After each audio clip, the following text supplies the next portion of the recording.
Soybean पिकामध्ये पहिली फवारणी घेणे ही नक्की गरजेचे असते।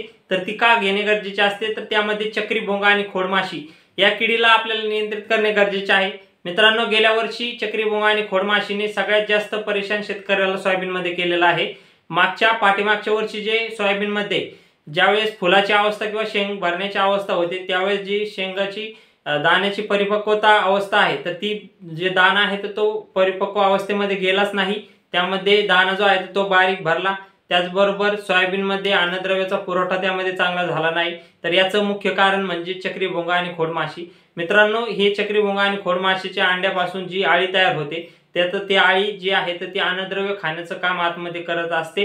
पण ती खोडाच्या आतमध्ये म्हणजे रोप अवस्थेमध्ये ज्यावेळेस असते तर त्यावेळेसच त्याचं काम जे आहे तर त्या आळीचं चालू असतं। मग आपल्याला वरून जे झाड आहे तर ते चांगल्या पद्धतीने दिसतं आणि नंतरच्या काळामध्ये आपण जर खोड किंवा आपण ते सोलून बघितलं तर त्यामध्ये पोकळ निर्माण तयार झालेली असते। मग मित्रांनो, याच खोडमाशीला आणि चक्रभुंग्याला सुरुवातीच्या अवस्थेमध्ये त्याचबरोबर जी पानं खाणारी आळी आहे वरल्या ज्या आळ्या आपल्याला डोळ्याने दिसतात तर त्या आळ्याला सुद्धा नियंत्रित करण्यासाठी आपल्याला त्यामध्ये कीटकनाशक घेणे गरजेचे आहे। त्याचबरोबर सोयाबीन पिकामध्ये फुटवा वाढ त्याचबरोबर हिरवेगारपणा चांगला राहण्यासाठी त्यामध्ये एक टॉनिक आणि विद्राव्य खत त्याचबरोबर बुरशीजन्य रोगाचा प्रादुर्भाव होऊ नये यासाठी एक साध्यातलं साधं बुरशीनाशक त्यामध्ये घेणे गरजेचे आहे।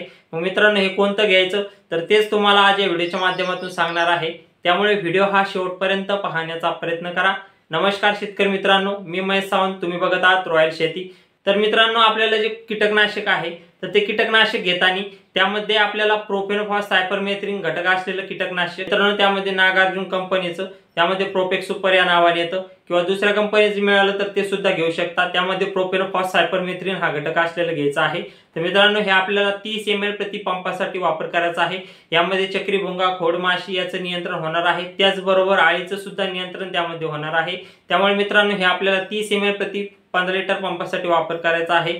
किंवा मित्रांनो, आपण त्यामध्ये जे गार्डाचा हमला आहे तर ते सुद्धा घेऊ शकता। 30 ml प्रति 15 लिटर पंपासाठी वापर करायचा आहे।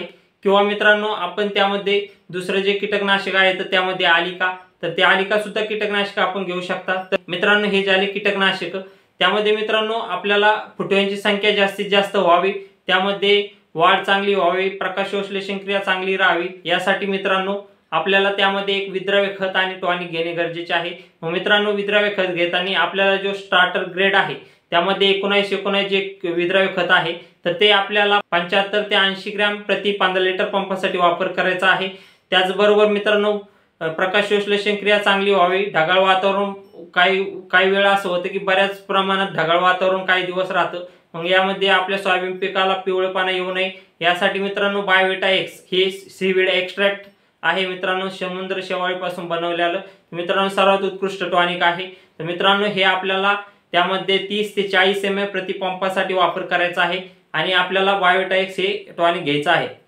त्याचबरोबर आपल्या सोयाबीन पिकामध्ये बुरशीजन्य रोगाचा प्रादुर्भाव होऊ नये, एखाद वेळेस सलग जर पाऊस लागू राहिला तर त्यामध्ये बुरशीजन्य रोगाचा प्रादुर्भाव हा वाढत असतो किंवा आपल्या सोयाबीन पिकावर तो दिसून येत असतो। तर मित्रांनो, हा रोखण्यासाठी हा आपल्या सोयाबीन पिकावर येऊच नाही यासाठी आपल्याला त्यामध्ये जे साध्यातलं साधं बुरशीनाशक आहे त्यामध्ये साप बुरशीनाशक, कार्बन डायझिम मॅन्कोजेब, तर हे बुरशीनाशक घेऊ शकता। सिस्टेमिक प्लस कॉन्टॅक्ट फंगिसाइड आहे मित्रांनो हे आपल्याला 30 ग्रॅम प्रति 15 लिटर पंपासाठी वापर करायचा आहे।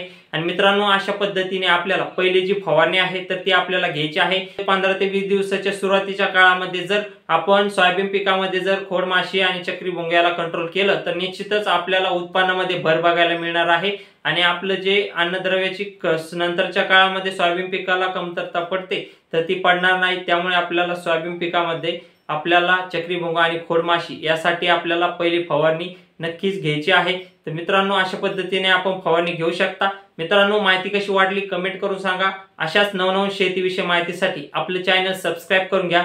मित्रांनो, धन्यवाद। जय जवान जय किसान।